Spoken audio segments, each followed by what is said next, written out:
How is the Philippine president going to boost vaccinations? Asia was the first region to enter the pandemic and could be the last to exit it. COVID-19 infections are spiking across the continent's southeast, forcing renewed lockdowns. Countries like Indonesia are struggling with a devastating second wave.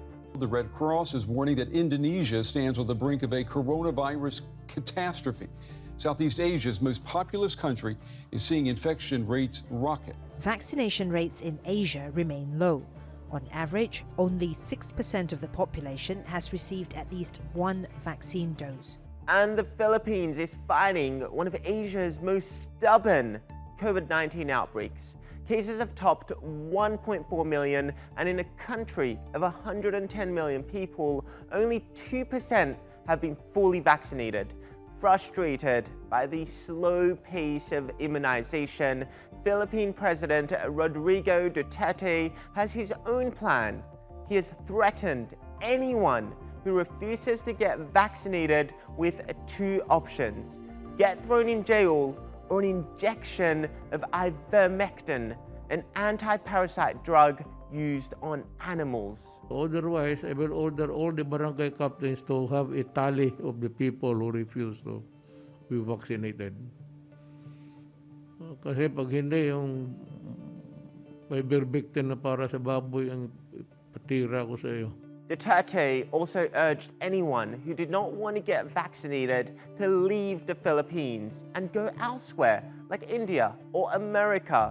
This isn't the first time the Philippine president has been criticized for his tough approach to COVID-19. He imposed one of the world's longest and harshest lockdowns and threatened to kill anyone who defied it. I will not hesitate my soldiers to shoot you.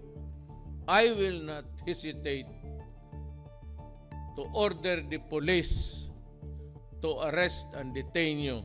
And it wasn't the pandemic that brought out Rodrigo Duterte's rough side. He's notorious for his bellicose rhetoric and outspoken style. We do want to start by warning everyone the language from the Philippine leader is graphic. You idiots, you bullshit. You're a son of a Don't with us. The Republic of the Philippines has a president with a foul mouth. Correct. Like famously trash-talking former US President Barack Obama. Mr. Obama, you can go to hell. Respectful. Don't just throw away questions and statements. He also called the EU hypocrites after expressing their deep alarm at his plans to reintroduce the death penalty. Why do you have to, with us?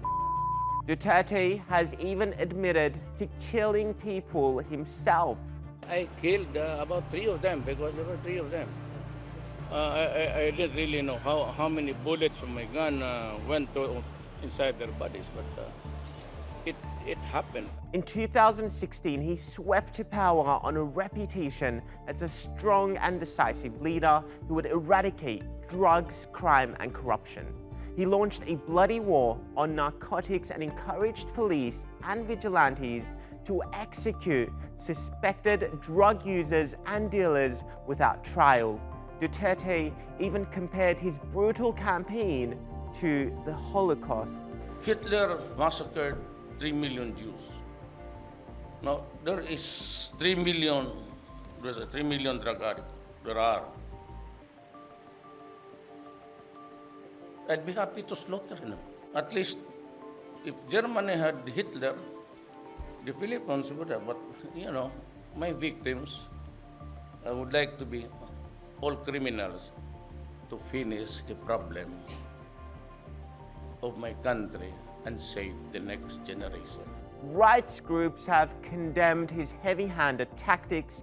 More than 7,000 people have been killed since his war on drugs began. And now, the International Criminal Court wants to open an investigation into possible crimes against humanity.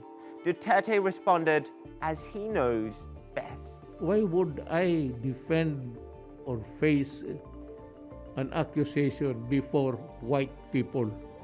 You must be crazy. Despite Duterte's brutal war on drugs, mishandling the pandemic, and international condemnation, he remains hugely popular in the Philippines.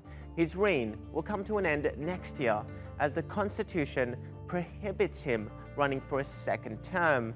But Duterte says he's considering running for vice president to continue his government programs. Could that really work out?